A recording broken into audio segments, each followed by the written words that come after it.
सरकारी बजट, ये शब्द सुनते ही ना अक्सर दिमाग में बहुत सारे नंबर्स और मुश्किल से चार्ट्स घूमने लगते हैं।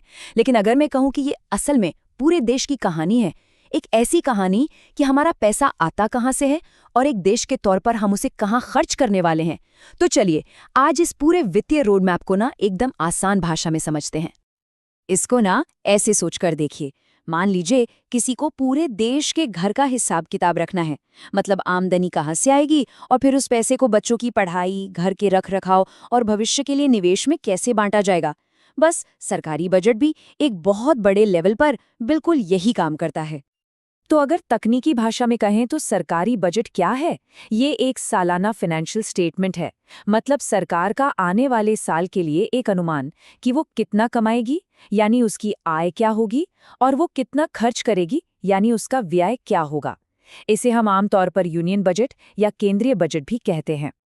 अब देखिए, किसी भी बजट के ना 3 ही नतीजे हो सकते हैं। एक होता है संतुलित बजट, जहां आमदनी और खर्चा एकदम बराबर हो। दूसरा होता है अधिशेष या सरप्लस बजट, जिसमें आमदनी खर्चे से ज्यादा होती है। और तीसरा, जो अक्सर सुनने में आता है, वो है घाटे का बजट, जहां खर्चा आमदनी से ज्यादा हो जाता है। इसी के बारे में हम आगे और बात करेंगे। तो चलिए कहानी के पहले हिस्से पर आते हैं। सबसे पहले ये समझते हैं कि सरकार के पास पैसा आता कहाँ से है। इसे सरकारी भाषा में कहते हैं सरकारी प्राप्तियां या गवर्नमेंट रिसीट्स।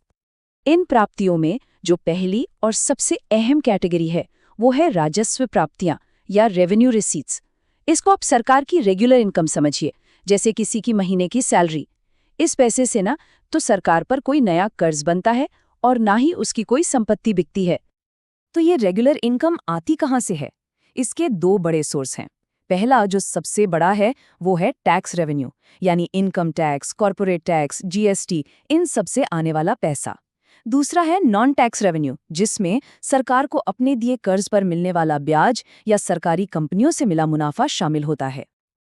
अच्छा, अब आती है दूसरी कैटेगरी, पूंजीगत प्राप्तियां या कैपिटल रिसीट्स। देखिए, ये सरकार की रेगुलर इनकम नहीं है। ये वो पैसा है जो या तो उधार लेने से आता है, जिससे सरकार पर देनदारी मतलब लायबिलिटी बढ़ती है, या फिर अपनी कोई संपत्ति बेचकर आता है। तो ये पैसा कहाँ कहाँ से आ सकता है?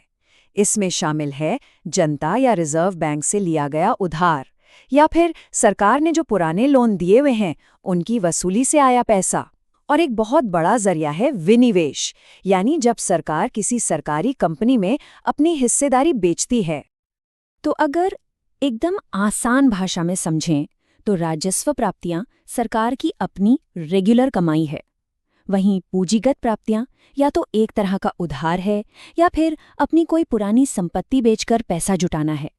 ये रोज रोज नहीं होता। ठीक है, तो पैसा कहाँ से आता है ये तो हम समझ गए। अब चलते हैं कहानी के दूसरे हिस्से पर। ये देखते हैं कि सरकार इस पैसे को खर्च कहाँ करती है, जिसे कहते हैं सरकारी व्यय। खर्चों में भी वही 2 कैटेगरीज हैं। पहला है राजस्व व्यय। इसको आप सरकार के रोजमर्रा के यानी डे टू डे ऑपरेशन का खर्च मान सकते हैं, जैसे सरकारी कर्मचारियों की सैलरी, पेंशन, सब्सिडी देना। ये देश को चलाने के लिए जरूरी है, लेकिन इससे कोई नई सड़क या बिल्डिंग जैसी संपत्ति नहीं बनती। इसके कुछ उदाहरण देखिए, बात और साफ हो जाएगी। सरकार जो पुराने कर्ज लेती है, उन पर जो ब्याज चुकाती है, वो इसमें आता है। कर्मचारियों का वेतन, पेंशन, देश की रक्षा पर होने वाला खर्च और जो सब्सिडी दी जाती हैं, ये सब राजस्व व्यय हैं। ये हर साल होने वाले जरूरी खर्चे हैं। और अब आता है दूसरा खर्च, पूंजीगत व्यय या कैपिटल एक्सपेंडिचर। ये भविष्य के लिए किया गया निवेश है। ये वो खर्च है जिससे देश के लिए कोई एसेट यानी संपत्ति बनती है, जैसे नई सड़कें, स्कूल, अस्पताल बनाना, या फिर इससे सरकार का कोई पुराना कर्ज कम होता है। तो पूंजीगत व्यय का सीधा मतलब है देश के भविष्य को और बेहतर बनाना। जब सरकार नए हाईवेज, पोर्ट्स या ब्रिज बनाती है या अपने किसी पुराने लोन का मूलधन चुकाती है, तो उस खर्च को पूंजीगत व्यय कहा जाता है।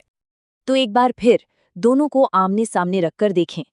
राजस्व व्यय आज देश को चलाने के लिए है और पूंजीगत व्यय आने वाले कल के लिए देश को बनाने के लिए है। एक है देश को चलाने का खर्च और दूसरा है देश को बनाने का खर्च। अब हम उस सिचुएशन पर आते हैं जिसकी बात हमने शुरू में की थी क्या होता है जब सरकार का खर्चा उसकी आमदनी से ज्यादा हो जाता है? बस यहीं से बजट में घाटे की बात शुरू होती है। बजट घाटे को समझने के लिए ना 3 चीजों पर ध्यान देना होता है। पहला है राजस्व घाटा। इसका सीधा मतलब है कि सरकार अपनी रेगुलर इनकम से अपने रोज के खर्चे भी पूरे नहीं कर पा रही है। दूसरा है राजकोषीय घाटा, जो ये बताता है कि सरकार को अपने सारे खर्चे पूरे करने के लिए कुल कितना उधार लेना पड़ेगा। और तीसरा है प्राथमिक घाटा, जो ये दिखाता है कि पुराने कर्जों पर ब्याज चुकाने के अलावा बाकी खर्चों के लिए सरकार को कितना उधार चाहिए। तो ये इतने सारे नंबर्स, डेफिनेशंस और घाटे, आखिर इन सबका असल मतलब क्या है? देखिए, बजट सिर्फ एक हिसाब किताब का डॉक्यूमेंट नहीं है।